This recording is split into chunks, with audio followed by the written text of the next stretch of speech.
Welcome back to the Students Co-op Memory Journal. This podcast is dedicated to the Dakota. We thank and recognize the people who care for the land upon which our community is built. Thank you to the Dakota. It is approximately Halloween 2022, and let's get the interview started. In my research, the number of names registered with the address 1721 University Avenue Southeast in the U of M directory was waffling since 1960, and so it became harder for me to figure out who was living there, whether it was non-males, non-students, or any other exciting changes from the norm. I was at first surprised to find that women's names didn't appear until 1975. In my interview with Jerry Dammel, I was happy to confirm that by the mid-1960s or so, there were women living in the house, not just as visitors, but as equal participants. And to my surprise, another name was associated with the address, something called Libertarian Club. Today we have Tom Coughlin, who is listed as the contact for this club. Can you please tell us a bit about yourself and what was going on at the co-op in the 70s? Sure. So I was originally from South Dakota. There was a fellow named David Winkler, and he was like a year ahead of me in high school, but he and I used to do some stuff together, kind of, mutual nerds. For one thing, at one point we were trying to get components to build a CO2 laser because it could cut through metal. But when he went to the University of Minnesota, he ended up staying at the Students Co-op. And so I ended up going to the university as well. And he told me about the Students Co-op, and I went and I looked at the dormitories and all that, and I thought they were pretty depressing. Didn't have a lot of character. Yeah. And so I applied to be able to go to the Students Co-op, and I ended up staying there too. And the Libertarian Club was a group that I and a few other folks started there.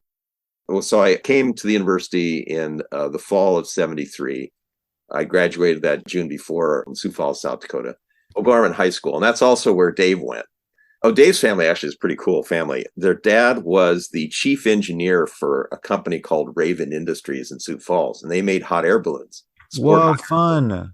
Yeah. So the family was, really seriously, engineering oriented. And I remember going to their place and seeing these, first of all, they did balloonings, and I ended up going along and crewing, ground crew on some of the balloons and stuff. And so that was pretty fun. Even got to ride a few times in the balloons. And they had an element collection. They had some acromil bins, and they had collections of all of the elements, all the elements they could. They didn't have many transuranic elements, but they had a lot of other stuff. What's transuranic? Sorry for my ignorance. Beyond uranium. Oh, okay. So super radioactive, basically. The radioactive. They didn't have. Okay. They didn't have the radioactive stuff. Okay, that's especially good. The ones with the short lifetime. But they had other things. For instance, there was a little glass ampules that were supposed to contain xenon in them. You had to sort of take it for granted they did. Gases. But they were like seriously into in engineering and science. And I actually knew a bunch of the family, but Dave in particular was a friend, and he and I talked and tried to do some stuff. So when he went to the Students Co-op, I ended up going there too. Was there an application process? Did you just walk up and express interest, or did you have to sort of appeal to the existing members in some way to get in?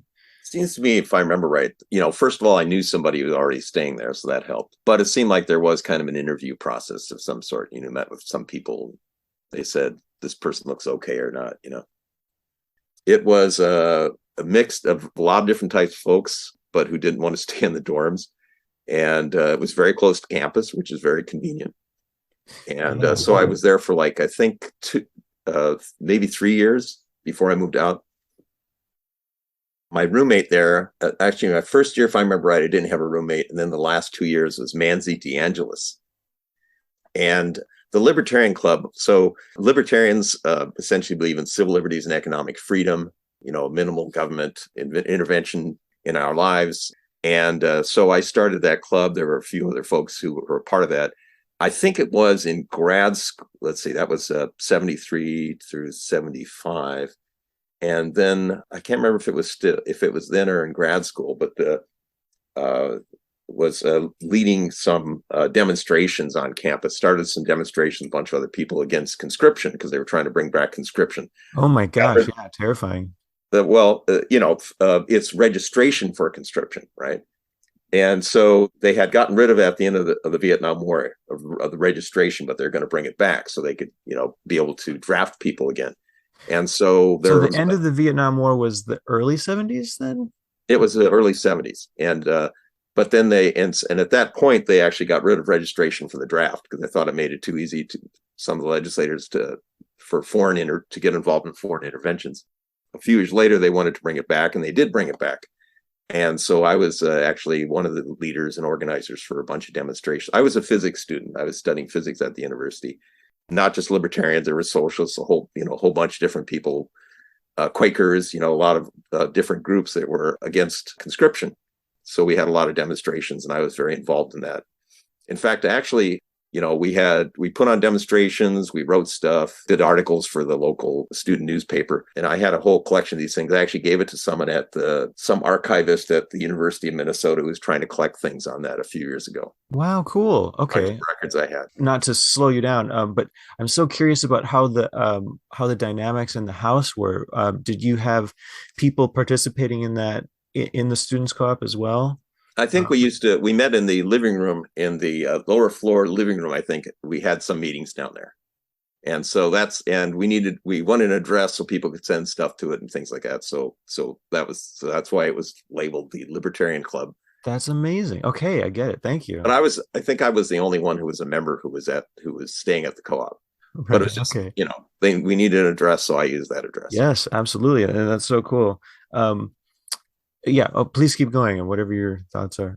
Yeah. So I remember that there was I can't remember her name anymore, but there was a lady who made lunches, mostly made dinners. So we'd have hot dinners down in the basement. There was a kitchen down there. Was that Lucy, perhaps? Or I think it might have been. That was very nice to be able to get food. I believe she made lunches, and certainly she made dinners. Yes, I had forgotten about that. It was, I think, the late 70s, early 80s when the last house cook finally left, I think. Yeah, that was convenient. There was a lot of dynamics and folks I knew who were at the place. Joe Dooley, a guy named Rossi, fascinating characters. I've not had any contact with them. In fact, even Dave Winkler, a few years ago, I tried to connect up with him, but he never responded. I think he's living in Maryland, if I remember right, working for some government lab or something. Wow. Yeah, there's a lot of interesting, prominent engineers and doctors and stuff coming out of the Students Co-op. I've been surprised to find connections going way back even to like 1940. I think the first president of the House, if I'm not mistaken, was a huge proponent for like dental health and kind of became known for it and stuff. Okay. But going back to food just a little bit, so I understand at the time the basement floor, meaning the kitchen floor too, would have been red linoleum. I can't remember for sure. Okay. Yeah, I just don't remember for sure. It might have been. And then there were scheduled truck deliveries of the food until the 90s. Yeah, I think that's right. There was a little bit of parking there. I think generally enough for us, but it wasn't a lot, And well, the other thing is that everyone else around us were their traditional sororities and fraternities, so, and we were like this, hippie hangout place, Okay, so it seems that hippie was definitely a thing in the 70s, hippie. So in the 1980s, it seems the co-op was in a kind of a cold war with the fraternities on the block, leading to vandalism and fights and so on. Was there a similar atmosphere in the mid 70s? No, it's just that we were kind of the odd ducks, Okay, good to know. It was just odd ducks, not yet antagonistic. Okay. I didn't see that much of that. It's just that, there might be a lot more of that herbal smoke, if you will, perhaps versus copious amounts of alcohol. Okay, got it. More common at the Students Co-op. So, kind of related topic, I'm thinking about conflict resolution. Were there incidents in which conflict in the house was not resolved well? There were situations where there was conflict. I remember there was a lady who was staying at the house, and she was sleeping with one guy, and then she sort of broke that off, and then there was another guy, and he slugged him and broke his jaw, if I recall correctly. And wow. So, yeah. So that's one situation I can remember. I think they kind of resolved it, but he did have a broken jaw and he had to, get that healed. Wow. Yeah. I suppose that wouldn't have come up at a board meeting. Like, do we approve the medical finances for his broken jaw? No, I don't think that never didn't come up at the time. Okay. Because in my era, like everyone was a board member. So like things like that would come up. We had some. I think it was too. We were all we're all part of the governing body. This is more Oh, like okay, good. this. I think it's a lot more like ancient Greece, right? We're all voting members. We're all part of the co-op, right? Okay, got it. Yeah. So it's not a republic. It's not representative. It's more like everyone votes, and it's more like town meeting style. But there was some situation that went on that were where there were conflicts and things of that sort. But I think in general, a lot of people. It was just a great place to be. It was a fun place. It was different than living in other places. You still had a sense of community close to the university, but it wasn't the sorority fraternity type of environment. It was a lot looser, a lot more counterculture, if you will. That's very cool. So I guess then by 1973, there had already been co-ed living for a while. What was your experience as a young person, kind of living with women now? And then also, do you want to share anything about kind of whether this was your first, living on your own kind of situation? Well, it was my first. Before that, I've been living in my parents' house, and so I was going to undergrad, college, and it was my first time away from home. So, and Minneapolis is a fair distance from Sioux Falls, South Dakota, so it's a good drive. So I might make it there, a few weekends, in a quarter, but I could, I wasn't going back all the time. So, I had to get used to washing your own clothes and Right. picking But up. but you did have the cook, so that's cool. So that was like two meals or so, like lunch and dinner, maybe? Yeah, I get like two meals that she would do, and then you're on your own for breakfast. But the stuff was down there. They had big refrigerators and toasters and things of that sort, so you could make refrigerated milk things. Okay, yeah, there was the cow, maybe the milk dispenser. Yes, yeah, Okay, that's great. with And then, a plastic tube that the milk would come out of, right? right, yes, I can picture that. So, the other thing was, did you ever have meals together, informally or formally? Would you ever do like a supper club kind of thing? Well, I mean, there were people who are doing various things, so it was the only times that you might, if there was a house meeting, would be the times you get together, and you'd generally meet people, whoever was there when you were eating at the time. I was studying physics. I had to study a lot, and people were doing various other things. So, you meet people informally. There wasn't, except for the house meetings, there probably wasn't any time when you all generally got together, though. A lot of times many people would get together to watch TV down in I think if I remember right, there was like a living room, then there was a extension of that, then there was a TV there. And so, a lot of Yep. people watch TV shows in the evenings, that kind of thing. Okay, so they'd watch it together. Would there ever be house parties? Yeah, I Um, think there were some of those. Yeah. Can't remember particular instances, but I think there were some of those. would you ever do social things outside of Libertarian Club that were kind of like, hey, let's all just go down to the river and throw a frisbee or something? Or did it seem like there were like cliques within the house or groups that kind of just Yeah, hung there were out some of those, together? but I think there were groups that tended to hang out together. There were people that are more introverted than extroverted, so they might do less of that. And plus, people were really busy with their studies, and other stuff they were doing. But so there's I think a great range of types of people that were staying there. Some of them interact with each other, and like I said before, sometimes hit each other. But Were there incidents in which conflict was resolved well, in which there was kind of like a discussion or a feeling in the house that, oh, okay, we can do better next time? Or oh yeah, I think so. For the most part, most issues were resolved with just discussion and people being made aware of a situation. very cool. Like that somebody should take a bath more often. Things like that. That's interesting. Did you ever have issues with like this, like privacy differences between men and women, or was there, was the demand on the bathrooms okay? Were there 30 people living there? Do you Well, remember? as I recall, there were like what was it, 3 floors at the time, and I think there are bathrooms on each floor. So unless a bathroom, had a problem, it generally seemed like it worked out okay. Did you have three telephones, one on each floor? I Do you think remember so. that? They were all fixed line telephones at that point, but I believe there was telephones on each floor. And did you have the telecom system at that time where you could say paging so and so, there's a phone call? Oh gosh, we might have. Did you have a number of couches in the common spaces? Yes. Yep.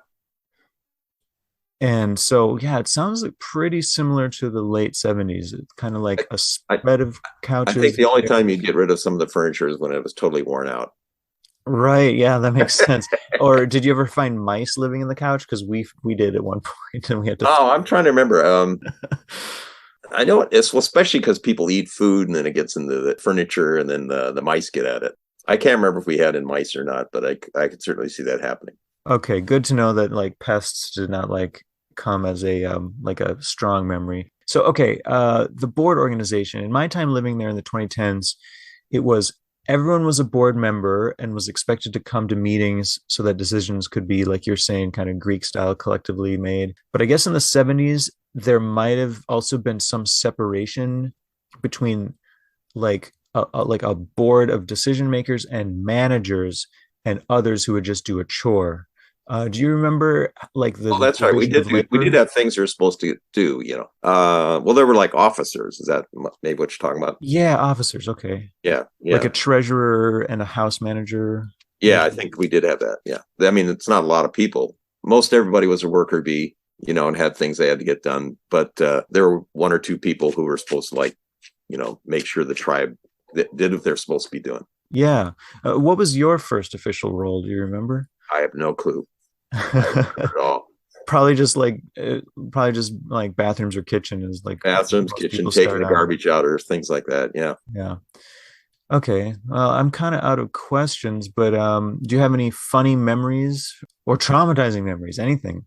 No, well, mostly it was, you know, I felt there were a lot of people, interesting people I got to know there, you know, and it was a growing time for me, you know, in terms of socialization and meeting people and getting used to being on my own. I thought there was an interesting and a good group of people that were there. You know, like me, that I think they tended not to want to be part of the, you know, the regular, like, you know, staying in the dormitories or staying in the, you know, fraternities or sororities. So I thought, you know, basically a collection of odd and interesting people that created a community, you know, is what I'd say. The, Yeah, a that's a good description of a summary. lot of what it was like there, you know, not necessarily conformist or part of the normal student population. So, as you say, you know, some people who've gone there have done, you know, extraordinary things. By the way, I've been doing a lot of volunteer stuff in the IEEE, which is the Oh large. yeah, the like engineers Yeah, association. electrical engineer. So I did undergrad in physics, but then I took a year off and worked somewhere. I wasn't at the co-op at that time, but then I came back to the university in electrical engineering, working on magnetic recording and at the time. And I've been elected president elect for the IEEE next year. So Holy buckets. Wow. Okay, everyone vote for Tom. no, it's We got already to get done. this cooperation. But Oh, okay. Well, yeah, that's amazing. So then I have you to thank for my little magnetic portable voice recorder, no, probably. well, there was a lot of people working on magnetic recording, but I was doing stuff on that back in the late 70s. And then when you left, what were your reasons for leaving, and what were your feelings upon leaving? Was it like sad, nostalgic, or were you just like excited to, launch your career? Or Yeah, I was well, so yeah, I was wanting to uh let's see, because I ended up moving in with a few other people in a renting a like part of a house. And so I think part of it was, you know, getting a place, you know, more of my own. Um but it was you know, it was like getting on with my life and moving into the next phase, whatever that was going to be, I think was part of it. I still had connections back at the students co-op and fond memories of the place. So, and like I say, I think the other option at the time seemed to be to stay at the dorms. I'm glad I had a chance to stay at some places. It was more interesting than that, you know, that's sort of self-governed versus, you know, having dorm proctors and all that stuff. was there any discussion at the time about like alternative foods? Because in the 70s, there was a lot of like co-op grocery stores appearing, and a cooperative food. Do you remember that being a discussion at the house, or Yeah, um, I remember some of that. And the other thing was, it really was a co-op. It was actually, I mean, you probably know this from your research. It was an extension from the agricultural co-ops. yes. You know, it was owned by they owned it. I think it was what, a Jewish fraternity in the 30s, and then they ended up selling it to one of the big co-op companies. That's how it became the Students Co-op. It actually was part of one of the big agricultural co-ops. Did you like to go bars, go to the lake? Did you bike? Did you have a bicycle? Did many people have bicycles there? A lot of them had bicycles, if I recall right. Or were you just like a workaholic studying? Well, I did a lot of studying, but I was also, let's see, I think I first started to get into science fiction fan groups then. Uh, Oh, cool. Was and Dreamhaven a thing in Lynn Lake area, the sci-fi comic book store? no, but there was Uncle Edgar's. I'm trying to remember where it was, Minneapolis, but there was a good science fiction fan community there, and I got involved in that somewhere in that time period. In fact, in '76, I went to the World Science Fiction Convention. Actually met Robert Heinlein there. I mean, it was What? You met Robert Heinlein? That's so yeah, neat. No, yeah. I really like sci-fi. I've been reading when I was a teen, I was reading a lot of Isaac Asimov and Arthur C. Clarke.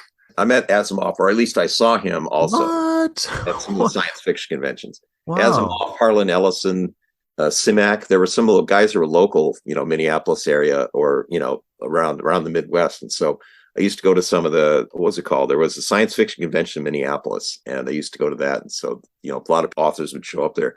The '76 World Science Fiction Convention was in Kansas City, which is in Missouri, where Heinlein was originally from. So he lived out in California then, but he came to that, and I think I got some books signed by him. And I actually was on the elevator, and he was on the elevator at one point. That's amazing. So I got to ask, Yeah, Star Trek or Star Wars? I like both. Really? Okay, good. Yeah. Yeah, me Hmm. too. They're both interesting.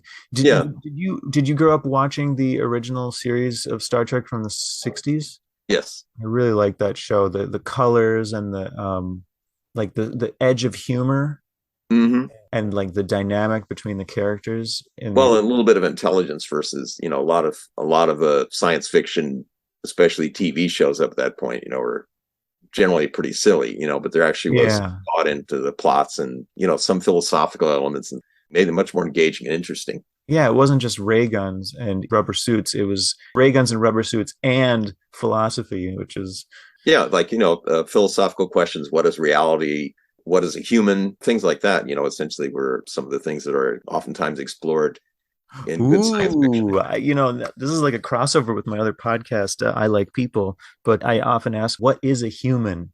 Hmm. And what is a human to you, Tom? A human to me is a conscious entity that interacts with its environment and seeks in some way to develop a human. I think, or certainly our nature, and I believe it's probably true of other conscious beings. Part of, I think, of being conscious is a desire to understand and know the universe around us, to have some understanding of things, and in some way of having agency over things. A human, I think, and I put that beyond just even Homo sapiens, Right. are creatures, entities that are conscious, that seek to understand and influence the world around them and understand themselves and others. In that there's all kinds of variations of that, but I think that's a lot of what being human is about. Human beings, as we are, often are based upon what we know and what our experience is. That's how we view the world. I was talking to someone just the other day at a conference, actually, about wherever you go, people look at where they are and their society as the center of the universe. How true. Whether you live, you hunt your food in a Polynesian island, or you live in a big city. In a sense, your background, your history, you think, unless it's somehow broadened, it seems like that's what the world is all about. But I think the full potential of humans is in that we are capable of doing big things, greater understanding of the world around us. It can be put to good or evil use. And that this leaves the door open that eventually, you could have artificial entities even that could be human, that they realize themselves, they have curiosity and a sense of agency about things that are around them, that they want to know about and be able to do something about. So anyway. What do you think about Google AI being announced as like self-aware and stuff like that? Does that interest you? Do you think It would that's be, except I doubt if it is yet. right? Yeah, that makes sense. And do you believe in intelligent life outside of the planet somewhere? Almost certainly there has been with it. There's so many stars, so many different places where things could develop. I'm almost certain that it has developed. The question for us, probably, if you ever want to find these things, is are there any of these around anywhere close enough to us that we can communicate with each other while we're still around? While we're still around. Yeah. Yes. Either one of us. Sobering words. Yeah. Thank you. Well, thank you so much for joining me today, Tom. It's been a pleasure. Yeah. And if you ever want to find out some more stuff about me, my website is tomcoughlin.com. Perfect. Thank you. All right. Take care. Thank you. Good to meet you. Dr. Coughlin has many publications and 6 patents to his credit and is a regular contributor to Forbes.com. To see what Tom is up to next, just visit tomcoughlin.com. That's TomCoughlin.com. Thank you for listening. I hope you enjoyed that as much as I did. By the way, the Students Co-op is running a fundraiser to reopen in 2023. Visit studentscoop.org for all the neat methods available to help. All proceeds go to the Students Co-op. I do not profit from this podcast in any monetary way at all. Maybe emotional ways. Anyway, for show notes, please visit podcast.studentscoop.org. The Students Co-op Memory Journal is also on iTunes and YouTube. Catch you next time.